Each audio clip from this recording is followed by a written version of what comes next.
All right, so we are going to go through the mailbag and look at some more emails from our listeners and contributors and listening associates. This is what we call them. Colleagues.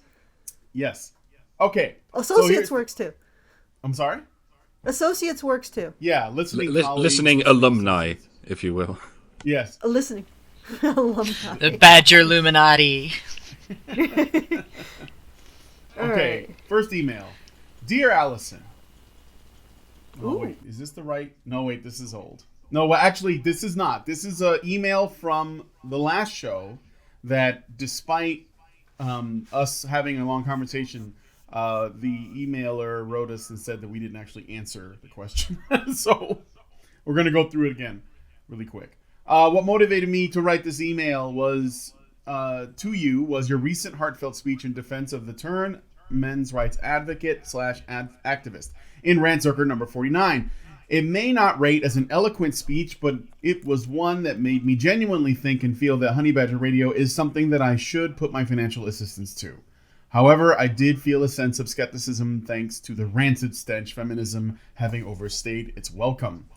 Feminism claims its goal is equality for women, and by their constant shifting of the goalposts and never declaring what they want women to be equal to, they have managed to maintain a sense of relevance. I am aware that MRAs lack an ideology, but there are still principles and goals. So my question is this.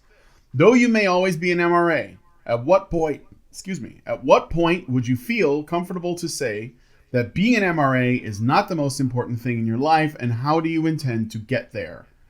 I do get the feeling that the men's rights movement will not put as much effort into pushing the pendulum away from the center of gender politics once equality has been achieved. However, I do worry that the MRM may become the very next feminism without some sense of moral or ethical self-awareness. Of course, I could be wrong. Signed most sincerely, the Rude Horse. So basically, like, we talked about this one for a while, but we didn't, I guess, in the opinion of the Rude Horse, we didn't actually answer the question.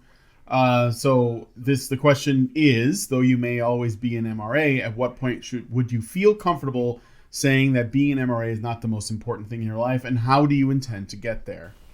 Okay, why don't we read the wait before you go, Hannah? Why don't we read the second email that was sent?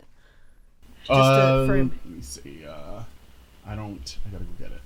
So I can. Well, he's going to get it. I want to clarify something. My family is the most important thing in my life. Being a men's rights advocate is very important to me, but my family is the most important thing in my life. Just for the record. Yeah, as I recall, that's how we all answered the question. We all said, no, it's not the most important thing in my life. We're all artists after all. This is just one of the things we think about, and we consider it quite important. So I apologise that we didn't appear to answer your question with the answer you were expecting. You were expecting us to say, oh yes, it is the most important thing in my life, but one day it won't be. But no, I'm afraid that's not the answer for any of us as far as I know. This makes me wonder if the wording of the question is not actually related to the intent of the question. You know, where a lot of people have asked, at what point will you consider it not necessary to advocate for men's issues? And I think that might be what he's trying to ask. And in my opinion, that's going to be when our society gives equal consideration to human rights for all humans, whether they're male or female, whether they're adults or children, whether they're whatever ethnicity they are, it doesn't matter. If it is a human right, it is a human right for everybody. And then that includes legal rights like due process. And I think that's where we have a problem right now, is human rights are being treated as a zero-sum game in which some people's rights are more important than other people's rights, and it's treated as if some people's rights being recognized will tread on other people's rights, and it's just not true. Yeah, when did the women's rights movement become so, dare I say, problematic? When it was no longer the women's rights movement, when it became feminism. So maybe that's when you'll notice the men's rights movement becoming something as bad as feminism. When I don't know, when it branches off into something else with a different name and a different set of approaches. I don't know if that'll ever happen. Yeah, I think, honestly, for me, the women's rights movement became a problem when it started treating human rights issues that apply to everybody, things that happen to everybody, things that everybody suffers, and needs that everybody has, as if they're more important to deal with when they happen to women, or as if they only happen to women, and as if only men are responsible for fixing them. And that's when it became problematic to me, which pretty much goes back to suffrage, all the way back to suffrage. Because when women started agitating for voting rights in the UK, only 1 in 5 men could vote. And they acted like this was a uniquely female problem, but it wasn't. There was a suffrage movement overall. And that suffrage movement wasn't even new. There had been agitation for universal suffrage in the UK among people whose rights were being trampled by those who could vote. And for women to single themselves out as uniquely suffering and uniquely in need of remedy for this, I think it damaged the suffrage movement.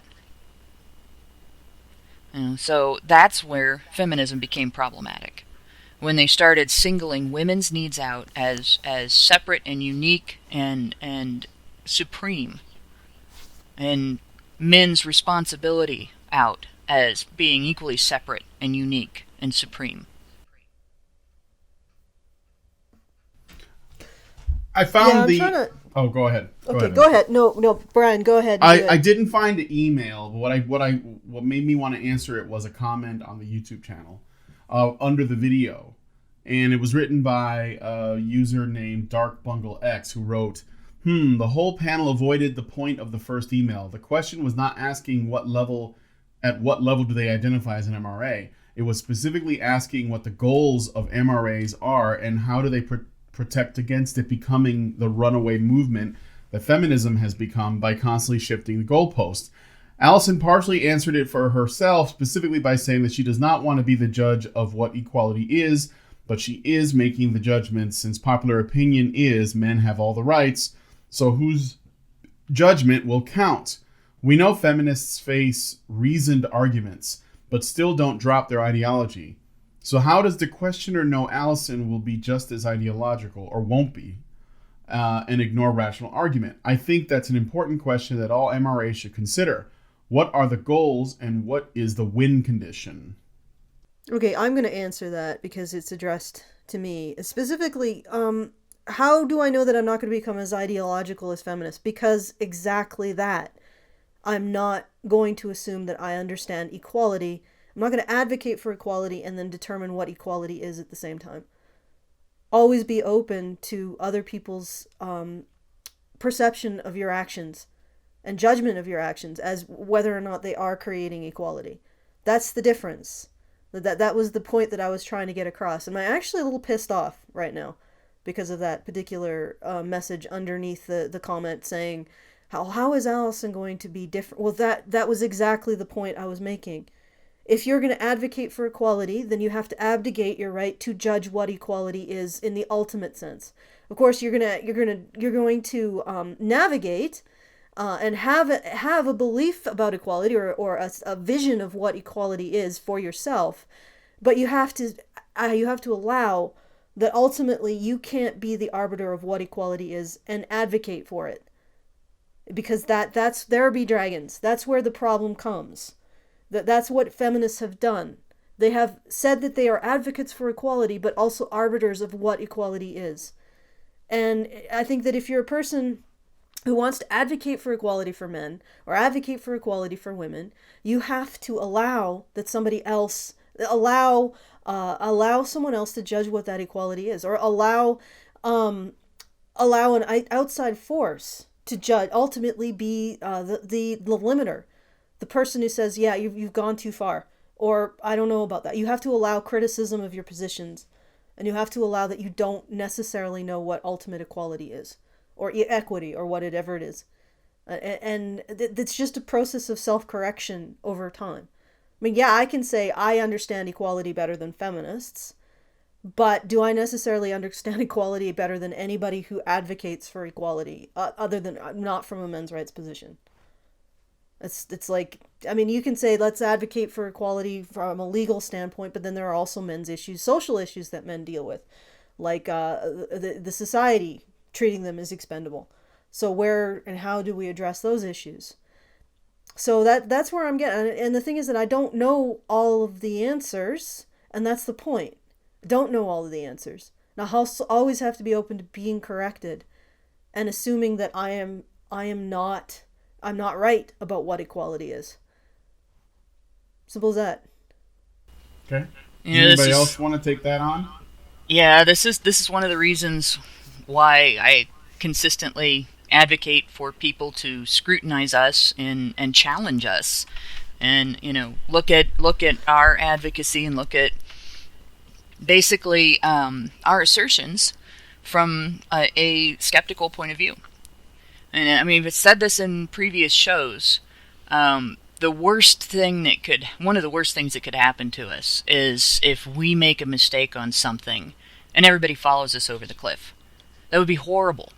And none of us want that.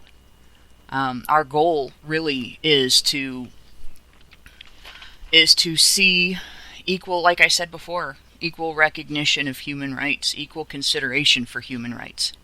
And it really boils down to that. If something is a right, if it's a human right, it's everybody's right. It's not limited by gender. It's not limited by race or religion or anything else that is, superficial about people that doesn't make us not people.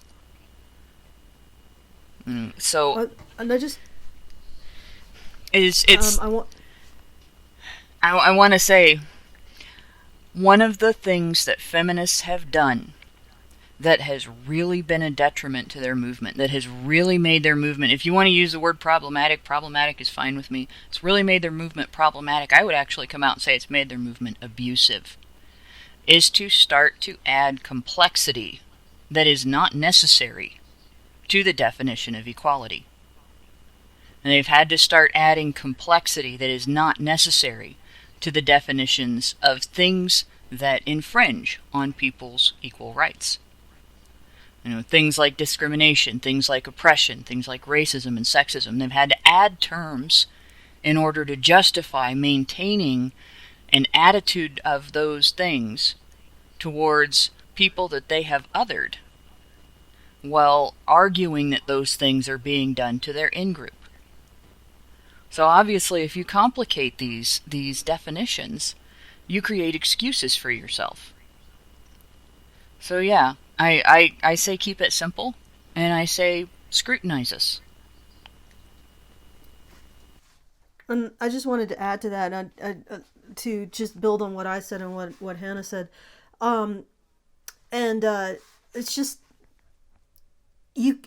ultimately, I think that if feminists stopped simultaneously saying that they are advocating for women's equality and defining what equality looks like or is, and adding all those complexities that Hannah said, I mean, I think we'd be a lot further ahead. If they abdicated the right to define equality as they advocate for it, I mean, that doesn't mean that as you're advocating for equality that you don't have an understanding of what you're advocating for. It means that you're always fact-checking. You're always checking it against reality and other people's opinions of what equality is.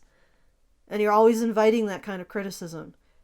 Because once you advocate and define what you're advocating for, it just seems to be a spiral down to the lowest common denominator.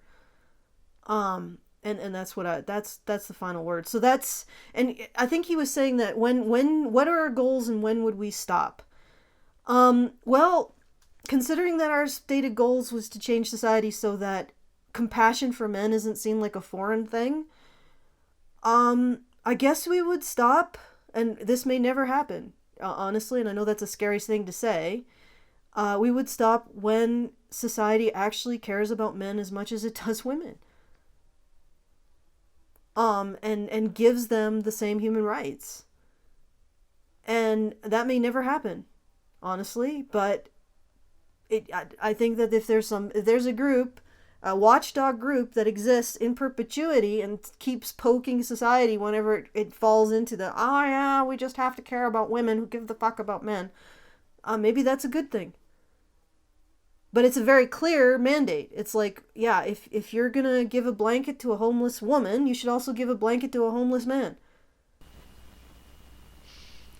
Yeah, and I can see there being different times to stop different things as well. Like, you don't need to advocate for legal change if the law treats everybody equally. You only need to advocate for legal change if the law creates a responsibility for one group of people that everybody else doesn't have, and places a burden on them that's an undue burden, or if the law creates a benefit for one group of people that everybody else can't access, and again places a burden on everybody else towards that group of people, under a circumstance where everybody faces the issue, or where multiple groups have face the issue, and many of them are not being equally served or equally burdened. I mean, that's when you would stop for legal. But that wouldn't necessarily mean you would need to stop discussing the issues. It wouldn't necessarily mean you would need to stop advocating for equal compassion. It just means you don't need to push for legal change. We don't need to change rape laws to go beyond when it happens to anybody, it's rape. Beyond anybody should have legal recourse for this, and everybody should be able to access their due process rights. Everybody should be able to exercise their due process rights when accused of it, regardless of their various factors in their lives. That's as far as you really need to go for that. You don't need to ask for something else on top of that. And if you want to sort of oppose the sentencing gap between blacks and whites, nothing wrong with calling yourself a black rights advocate. You don't need to go all the way to Black Lives Matter, because that sounds like something that won't stop. No, because yeah, to be honest, that's not a point of contention that I would call myself a men's rights advocate on, because you can't, because it would fall into much the same trap as Black Lives Matter. You can't. There's no one law you can change to suddenly make everyone less racist or less misandric, I think is the appropriate word. But yeah. Yeah, I mean, let's just start with universal principles and equality under the law, and then follow through with what I think the goal of any sort of healthy human rights movement should be, which is essentially to make itself obsolete. To where it is no longer needed. So, and however long that takes. If it has to perform a watchdog role, a very clear and specific mandate, like not all of these epicycles that feminism has to explain why inequality, like treating two groups of people differently, is actually equality. No, it's not. And all of your theoretical, or not even theoretical, but ideological underpinning for why you're justified in treating two groups of people differently. Don't get into that. You can be a watchdog without becoming corrupt by simply sticking to a clear mandate. And a clear mandate is, if you give a blanket to a homeless woman, you give one to a homeless man. And that's what we need to see in the world. And because the thing is that human society will regress to the mean, which is women are prioritized, at least when they are suffering or victims. And then we prioritize women, and we probably will always regress to that mean. And we will always regress to the mean of putting men in roles in which they have more supposed public agency, which facilitates ignoring their issues when they're acted upon. But that's a whole bunch of theoretical stuff that we don't have to get into. Yeah, we've been at it for ages and we haven't even got off of last episode's letters. Yeah. We should get on to the first letter. Let us. Richard writes, Justin Trudeau was asked to answer in 10 seconds or less what advice he would give men to become better feminists. And then he includes in a link to the video. For your consideration. All right, so what Trudeau said, I remember he said, don't interrupt women, essentially. is what he says in his little Snapchat. So yeah, there was that. So for your consideration, quote, Prime Minister Justin Trudeau continues his crusade in raising the equality bar. On Saturday, he met the 4 millennial men behind Generation Y Not for an interview on feminism and specifically how men can be more effective at it. As part of it, Trudeau was asked to answer in 10 seconds or less what advice he would give men to become better feminists. There's lots of things you can do to be a better feminist as a man, but here's one simple one. Don't interrupt women, and notice every time women get interrupted in conversation, the Prime Minister said in a Snapchat video. He's got a point. Studies show that women are interrupted at higher rates than men. What the article reads, until it is met with a shrug. Trudeau introduced a gender-balanced cabinet last year and has stated he would prefer that there was actually no response to the fact that he's a feminist. Quote, I'm going to keep saying loud and clear that I am a feminist until it is met with a shrug, he said during a discussion on gender equality at the United Nations in New York last month. That's the end of his letter. It's kind of it's a little rambly, but... What about when they're I think wrong? I got it. Can you interrupt them when they're wrong? Is that an option? And might that explain why they get interrupted more than men? I don't know. I'm just spitballing here.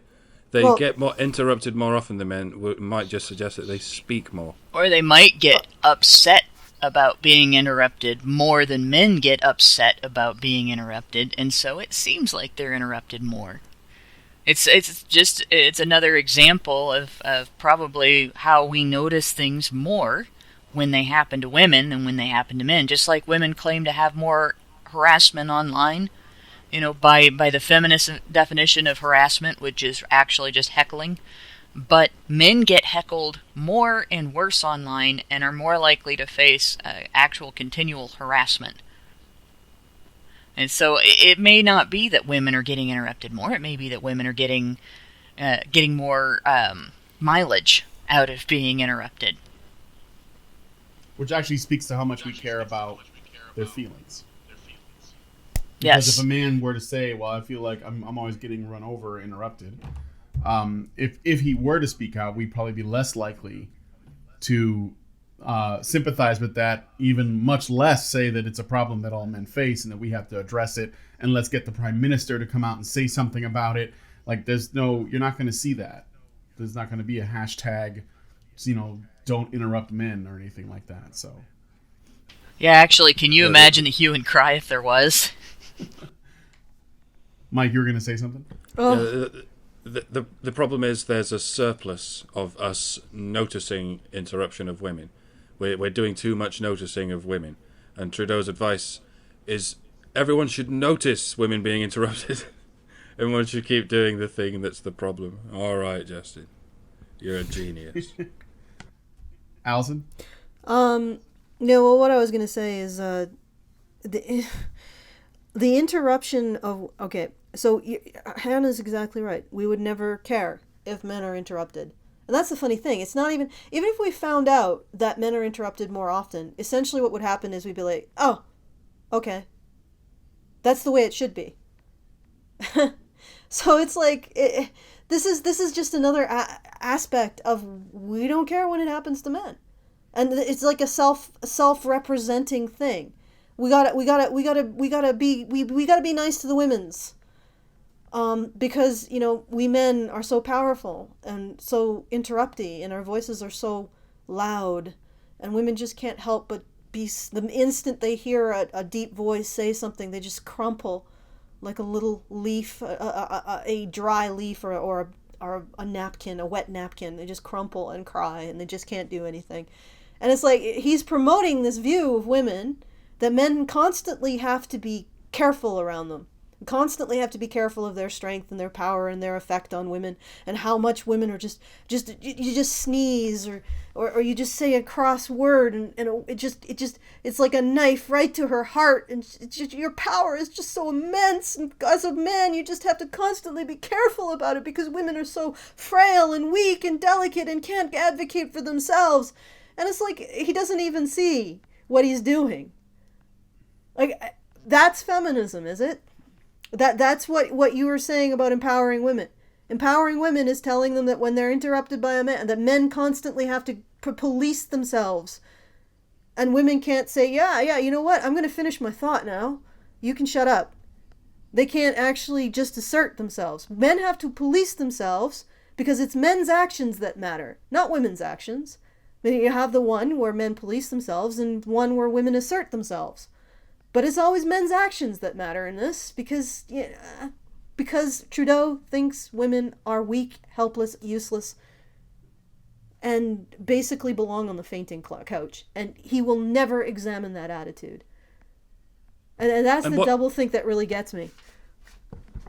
And what do we do, Justin? Pray tell, what do we do when women interrupt each other? Because I don't know if you noticed, but that happens quite a lot as well. And that might account for why women get interrupted more, because they constantly interrupt each other. But so how do we deal with that when we hear that in a conversation? I would say much like you deal with two women fighting in a bar. Do not go anywhere near it. Cover your head and hide the corner. That's a lesson that I had to teach my brother in high school, I believe. Never get in between two women fighting. There is no fixing that problem. Just walk away. There's nothing you can do. But yeah, I think we need to start a new drinking game.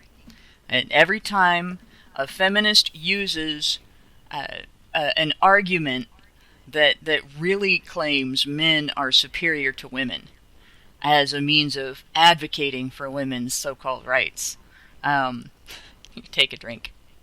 Yeah. Nobody would ever be sober again. It's so fucking frustrating. Because where do they think that... They essentially have a complete linear inheritance from that whole women are weak, are the weaker vessel, therefore men must constantly be on guard about their manliness, just crushing the weak feminine creatures that exist within their sphere. I mean, Trudeau doesn't realize that's exactly what he's saying. Mm-hmm. Us manly, powerful men, we're so powerful and immensely powerful and powerful and powerful, and oh my God, look at the power of men.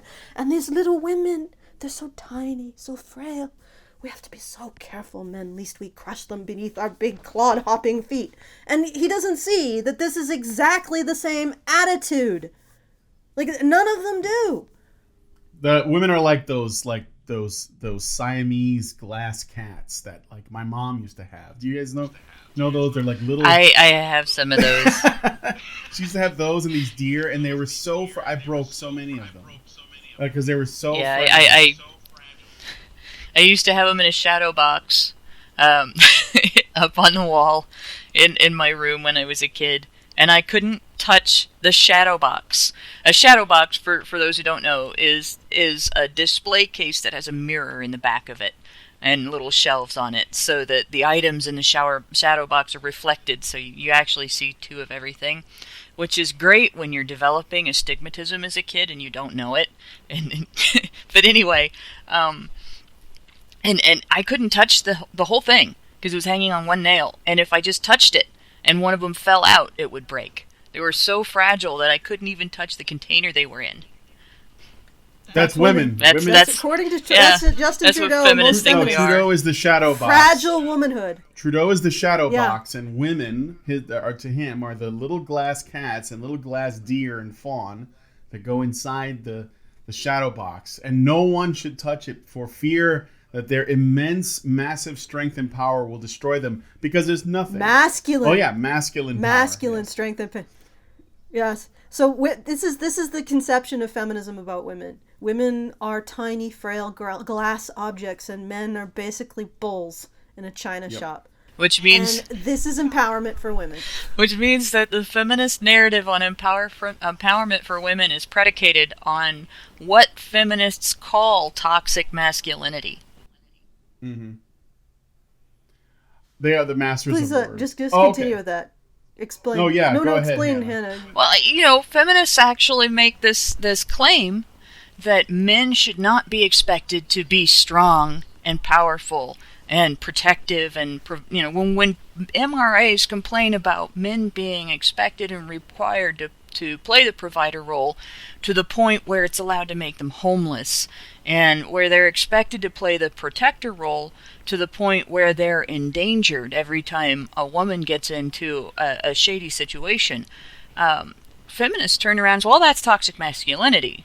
That's the expectation of violence from men. That's the expectation of men being stronger than women. It's the expectation that men be stoic. It's the expectation that men put everybody else before themselves. Toxic masculinity. But then, as soon as they want to advocate for empowerment for women, they start advocating that men adopt those very same characteristics that they call toxic when we complain about the way they're used to subjugate men. Well, yeah, it's what do they think is going to happen when you have feminists like Justin Trudeau, or all feminists really, who basically say, well, women are these tiny glass objects that have to be constantly protected by what? By what? Men. What do you think toxic? What do you think what you're calling toxic masculinity is? And the funny thing is that they selectively omit aspects of masculinity, or the expectations put on men, like that they protect women. They selectively omit, so they only want to look at what they term toxic masculinity is when men are hurting women, that when men jostle the shadow cage and a woman falls over and breaks her tiny glass-like appendage. And that's toxic masculinity. Well, or when men get kudos for something that they've done that is kind and loving and protective and caring, and when they do fill that provider role or whatever, when they get kudos for that, and feminist men who don't want to live up to what other men are doing are jealous of the kudos they're getting for it. Then they call it toxic as well. It's toxic that people are grateful to this man for being a protector, or to this man for being an achiever and a provider and doing things the way his father did and so on. It's toxic because I'm not getting the same kudos. I'm not getting the same recognition for being emo. Mm-hmm. Okay, I just wanted to get out the thought that I had. So, toxic masculinity is when men fail to realize the absolute frailty of women. Yeah. Yeah, that's essentially what it is. This feminist, congratulations. Toxic masculinity is literally when men fail to realize that women are the weaker vessel. Toxic masculinity is when men act like men without women's permission. Yeah. That's the very bottom line in a nutshell. Feminist toxic masculinity is when men act like men without women's permission. And what is it called when men do acknowledge the absolute eternal fragility Feminism. of women? Toxic. It's just good old-fashioned misogyny. Oh, yeah. Nice guys. Sexism. That's the nice guy kind of toxicity. There's add either on- toxic or nice toxic. I want to add on to Hannah, but men act like men when they fail to acknowledge the absolute fragility of women and accommodate it. Well, yes, but that's not the only thing that they apply toxic masculinity to.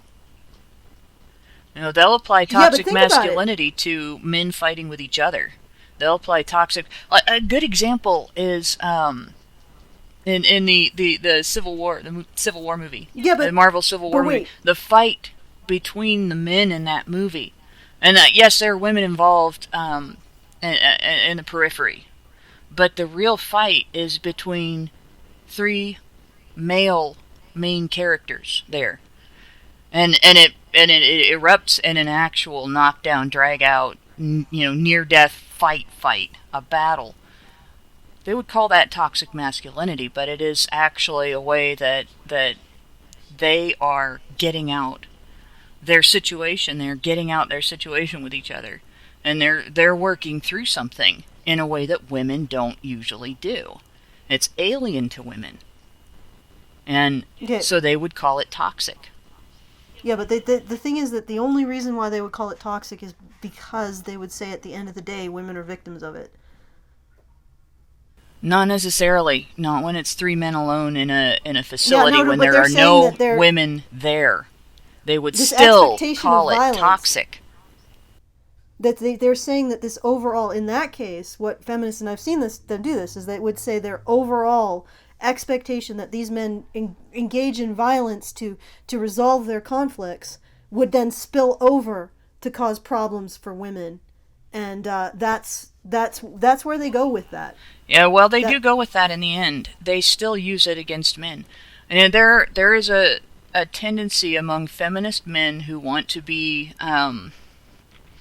I don't know how to, I guess, free of responsibility, who don't want, say, among men, adulthood means a level of responsibility that it doesn't mean for women in our society. It should mean that for women, but it doesn't, and it hasn't for a long time.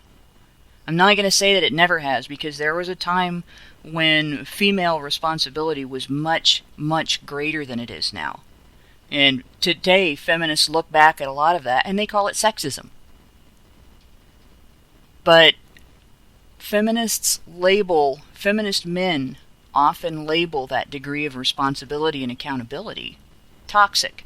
They label expectations of men toxic, rather than describing women in terms of being exempt from responsibility that we should face.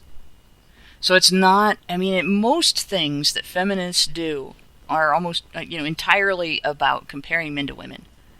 But in this instance, feminist men and some feminist women use the human tendency to want to get out of responsibility to sort of try to, lure more men into the movement with this concept of toxic masculinity. So it's a little more complex than some of their other things, some of their other concepts. I still think it's I personally still think that at the root of the idea of toxic masculinity is simply that men, and yeah, there's no I think that there may be some ways that they sell it, but that's not exactly defining the concept itself. There's a sales pitch, and then there's what it's selling. I think the root of this concept of toxic masculinity is the idea that men have to constantly and eternally judge their actions as how they would affect the frail and fragile. So essentially, toxic masculinity is when men don't recognize that women are completely frail and incapable and the weaker vessel, and adjust their actions accordingly. Even in a situation where it's men fighting other men, they have to be aware that learning to resolve their issues through violence directly leads to domestic violence against women. And that's the logic that they have. So even when men are interacting with each other, they have to be constantly aware of the fragile feminine spirit that they can crush with just a harsh word or too excessive a breath, like just breathing too hard. Anyway, and at least this was consistent for presumably thousands of years until they started developing ideological hatred for nice guys as well. It's the only other way you can go. It's either toxic or nice. So at this point, how does anyone like not understand that this is just totalitarian at this point? They don't even care about progress. They just want to fuck with people's heads because they're bored. We're all sinners, except actually from my readings of how that worked out in a religious context, it was actually not as bad in a religious context. What it meant is basically we all have our issues and problems and flaws, and we all mutually try to work on them. Not that, everybody needs to be in a state of judgment, of judgment by social justice warriors or some sort of a moral elite, because the moral elite was also sinners. But they basically replaced the everybody is a sinner of Christianity with everybody's a sinner, except those of us who constantly point out the sins of other people. And I think that in Christianity, at the risk of offending all of the atheists, there was sort of a damper on that, which was the whole, the self-righteous man gets in, sinners get into heaven before the self-righteous man. Well, now basically what we're seeing is social justice warriors is a completely unfettered exercise in self-righteousness and judging other people as sinners and judging your sin less because you judge other people as sinners. Even though in Christianity, they would say that judging other people as sinners would actually make you more, like, it's the ultimate sin. Which is interesting also because a lot of Christians don't seem to follow that, but I'm just pointing it out. A society, fuck, what was I going to say? A society gets as social justicey as it can afford to get. And basically, Christianity was as social justicey as a Bronze Age culture could afford to get. And we're really indulging at this point, because we're pretty fucking rich. And we're getting as social justice warrior-y as we can afford to. And we've kept it up for as long as we could afford to, and it hasn't been very long. Either we go up from here or down from here. I'm hoping we just collapse the whole thing and wake up. Yeah, part of the problem with that type of social justice is that it allows somebody to wield it as a means of maintaining power. And that's what we're seeing now. People are using the social justice ideology, they're using social justice assertions as a bludgeon to control other people's behaviors and that sort of limit other people's civil and other human rights. And you saw that with religion to a deadly degree. And I hope that it doesn't happen that way with social justice as well. Yeah, it's like SJWs are like the new clergy in the church of progressivism or regressivism or whatever we want to call it. It was worse because at least the clergy had to be held to a personal standard of behavior and self reflection. You had to freaking meditate how many times a day and not be too much up in your own shit and abide by certain rules. And this is like, no, this is basically that one Bible verse inverted. The self-righteous man now goes to heaven before the sinner. And social justice warriors are sure as hell self-righteous. Oh, I'm waiting for him to write the misogynist maleficarium and start looking for misogynist marks on people. Except instead of a mole, it's going to be, if you have a penis... Yeah. Well, we're going to burn you at the stake. That's it. If you have a penis, you're done.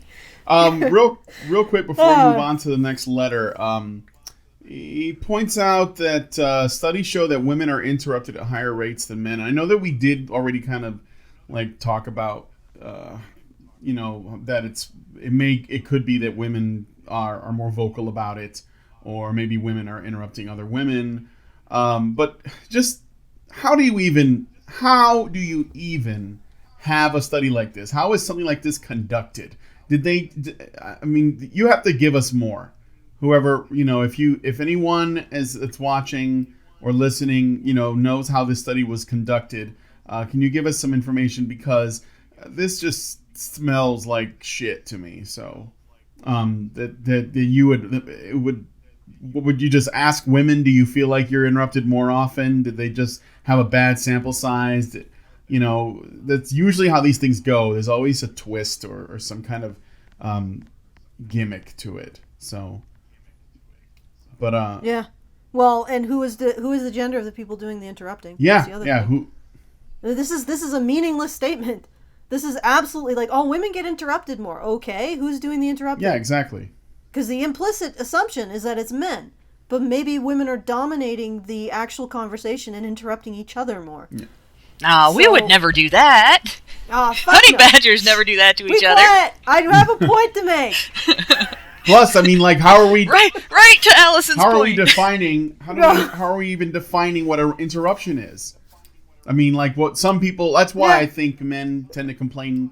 I'm willing to bet that men tend to complain less, and they probably don't even consider it an interruption when it happens. Yeah, well, think about, when you and I started talking at the same time, feminists would define it as you interrupting me because I'm a woman. Yeah.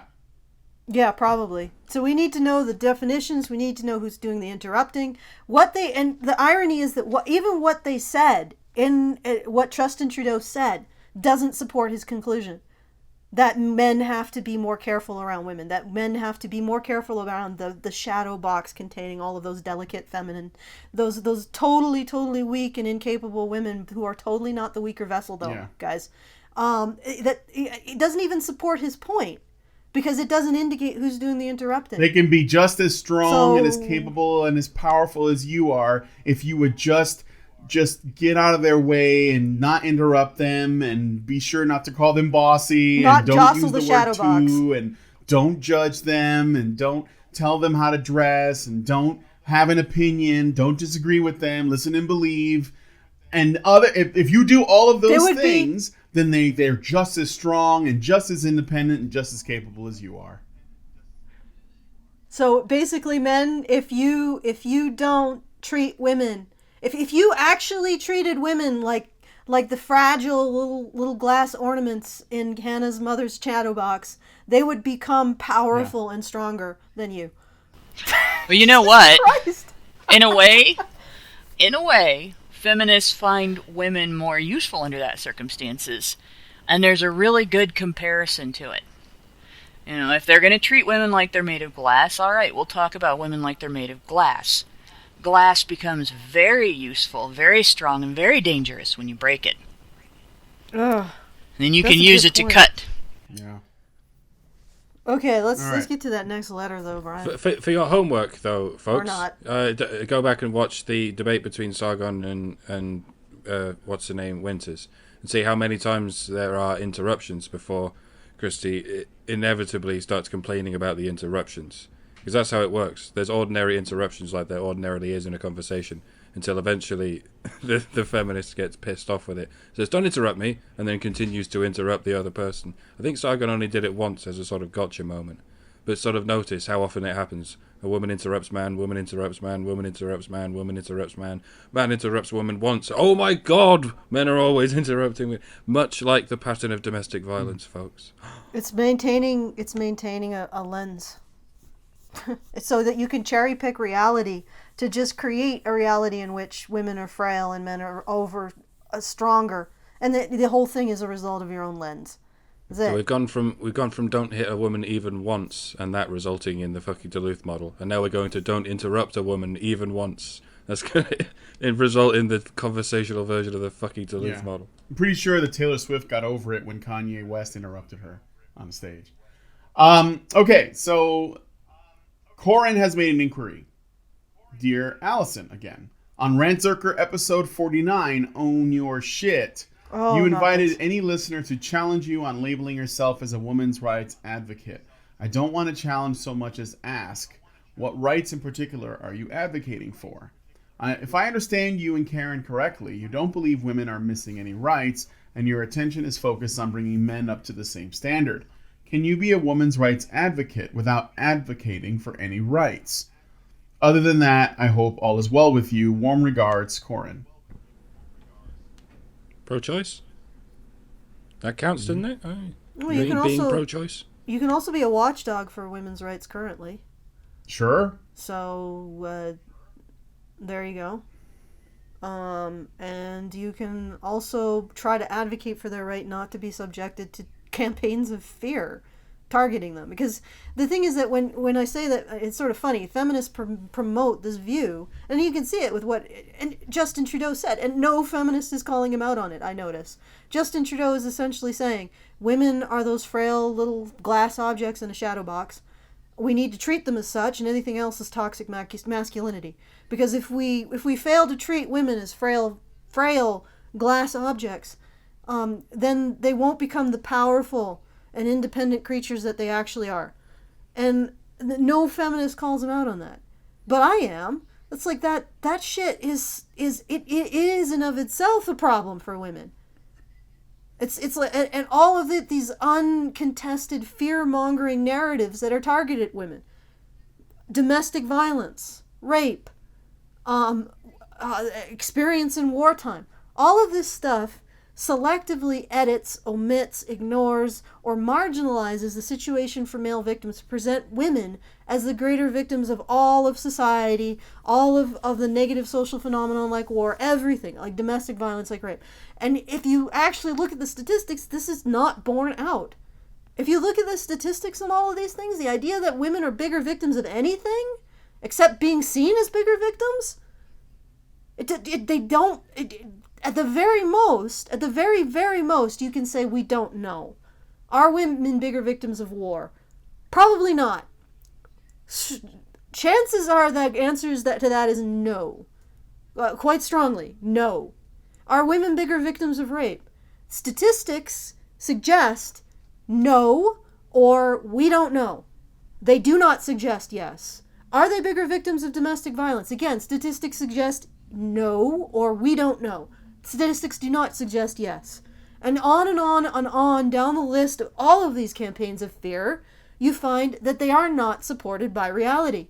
So women are, as a group, are essentially being subjected to the invitation to fear things that are actually not dangerous for them and innocuous or even beneficial.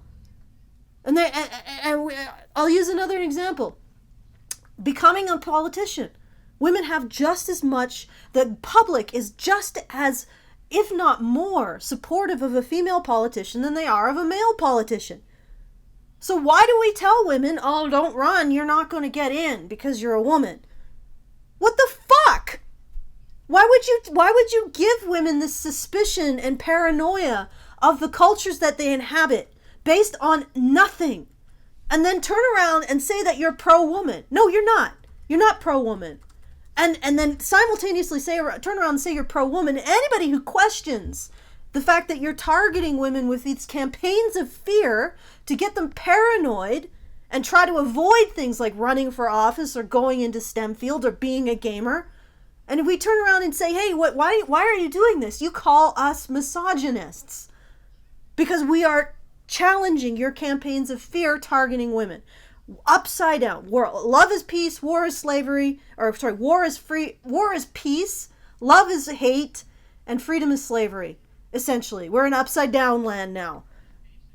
And basically, you're advocating against women being targeted by a giant episode of Munchausen's by proxy.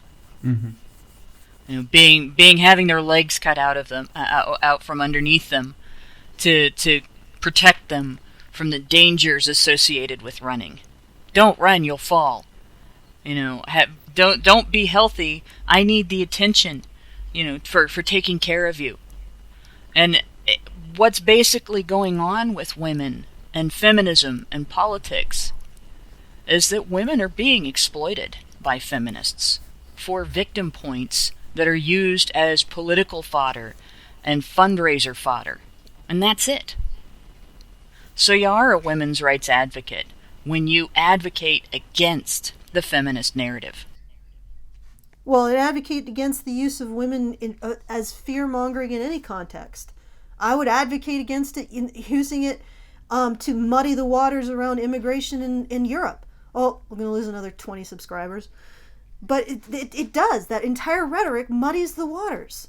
It doesn't give you a clear-eyed look at the situation. And I'm not somebody who's pro the European model of immigration. But saying that turning this into the dark men are raping our women is simplifying the issue, muddying it, and not creating a proper solution for it, which is probably that Europe needs to wake the fuck up and start saying to the immigrants, hey, you got to acclimatize, you got to assimilate. You want to be here? Then you got to promote the culture that you want to be part of. Sorry, you want to maintain this culture as it is, then you got to become part of it. There's no two ways about it. You got to learn the language and you got to learn the customs. The end. Like they do in Canada, at least until Trudeau changes it to be whatever the European model is. It would be awesome if that was the end for the certain groups of people who don't take kindly to being asked to assimilate. We've got ourselves in a hell of a pickle, basically. Nobody knows the answer. Yeah, you do. And I really hope that Canada doesn't go down that road, because it would not be good. But it's like all these threat narratives that exploit women's fear, and I would say exactly the same for the feminist. I am fucking baffled by the European feminists who will simultaneously call out the conservatives for their threat narrative around, you know, the Muslims raping white women, and then turn around and do the same damn thing to their own men. The honest to God reality is that the conservative threat narrative probably is closer to reality. Because if you're bringing in foreign people who are not assimilating to the culture, they will treat you as an outgroup. And it's more likely that an outgroup will rape and pillage another outgroup than an in-group. More likely that outgroup men will rape outgroup women than in-group men will rape in-group women. But it's just this, all of this stuff is just so muddying of the waters that you can't get a rational look into the issues and how they should be resolved. And I think that they feed on each other. And I think the two narratives support each other. The conservative narrative that Muslims raping white women or European women, and the feminist narrative of white men rape white women more, blah blah blah. They actually are supporting each other in a conflagration of bullshit. And yeah, there goes another 30 subscribers. Bye. Then I probably shouldn't articulate my lament about the nation that used to make it a point, that used to be all about the mingling and maintaining of different cultures, where you could go there with your culture and learn other people's cultures and be neighbors and enjoy each other and still maintain your sense of self. And they called it a melting pot until social justice came along and killed it with anger and resentment and separatism, and the idea that enjoying each other's cultures was cultural appropriation, but maintaining your own is racism. Yeah. Oh, one other thing too, some of the things that we advocate for when it comes to men's issues are legal rights, and then some of them are not technically, like under the law kind of thing. But they're important things to talk about because as people sort of like start to see them, they're hopefully more likely going to be able to see men as vulnerable. And you're going to need examples outside of simply the law. So when we talk about things that when it comes to women, all of the stuff that, you, Allison, and Hannah had brought up are good examples of what we're talking about. They're not necessarily like legal rights, but they're important.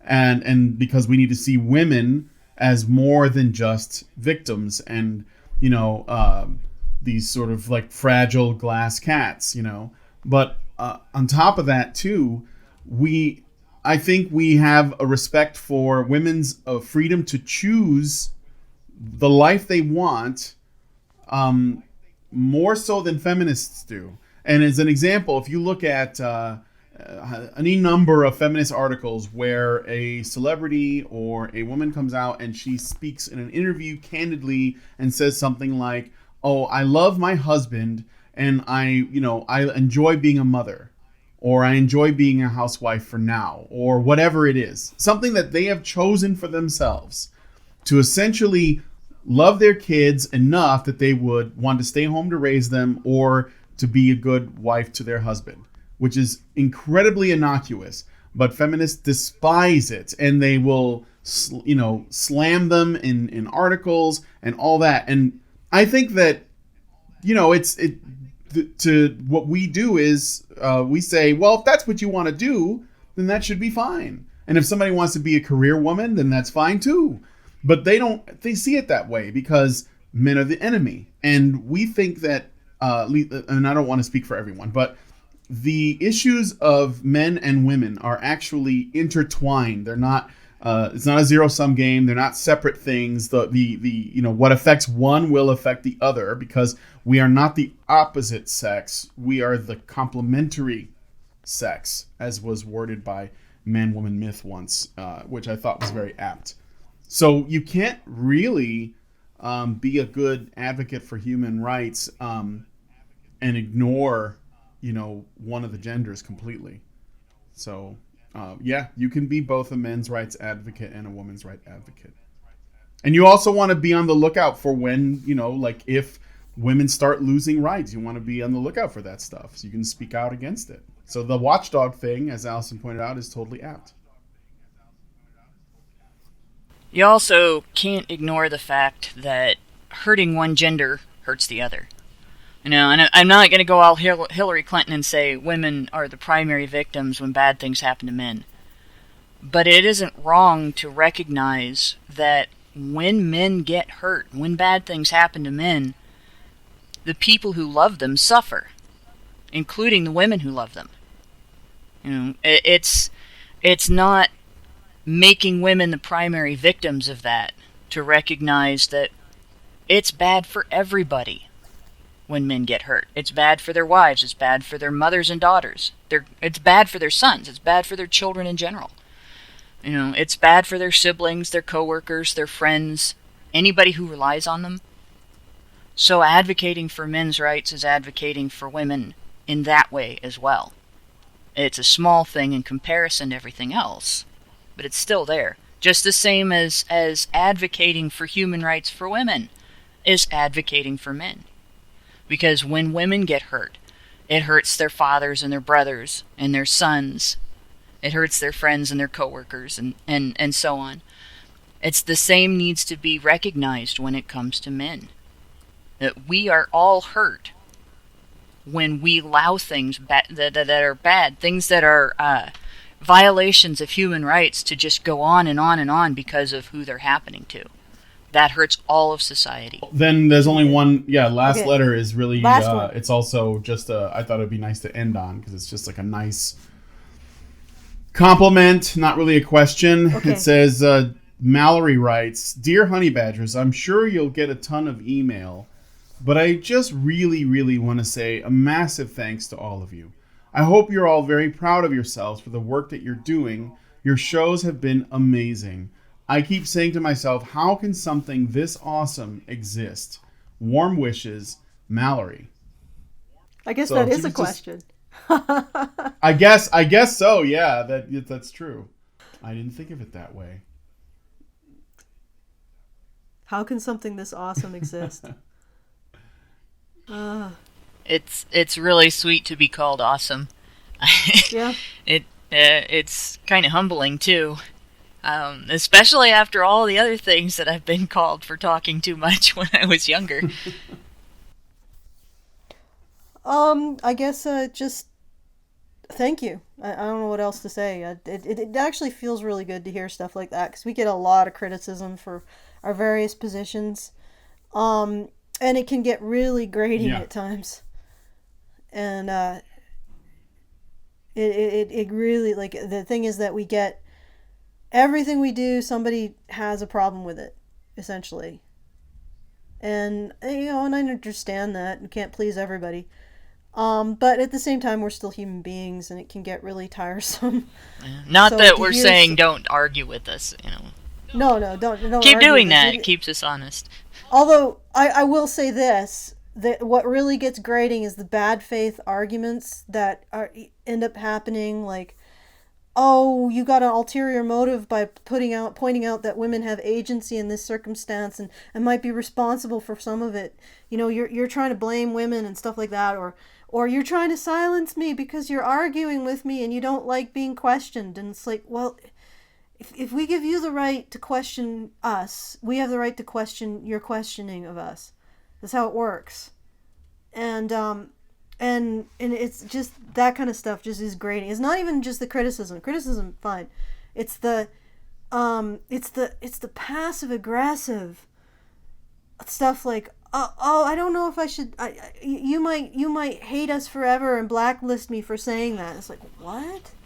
Or Where'd that come from? when someone asks, "Do you hate all women?" It's almost like, "Do you still beat your wife?" Yeah, it's that kind of passive aggressive power plays that are really, and the presumption that what really gets me peeved is the presumption that we're going to censor someone for disagreeing with us, or that we want to silence people, or that anything like that, and then it's just, that stuff just really bugs me. I just cut out, like, the passive aggressive. Say your piece. Accept that we will counter your piece, or maybe we'll agree with it, but don't do things like, I know that this is going to get me banned, or I know that you're going to hate me, or I'm sure that this is going to make you feel badly about me, and stuff like that. Just don't do that. Don't do it. It says this so aggravating, but that's not what this person did. This person gave us compliments. But that stuff does make this kind of golden to us, because it sort of gives us some perspective. You get bogged down sometimes under the weight of that, and you start to question yourself in ways that are not as healthy. Like, it's always good to question, where did you get your data? Oh, hey, I gotta look at that again. That's healthy. And it helps to sort of counterbalance the do you hate all women? It helps to counterbalance that when we hear from people that are glad to hear from us. It really makes a big difference when we get letters like this. Yeah. And it actually makes me, not that it Yep. should matter too much, but it makes me happy that the person who wrote his name Mallory. And I think that Of course, Mallory. Yeah.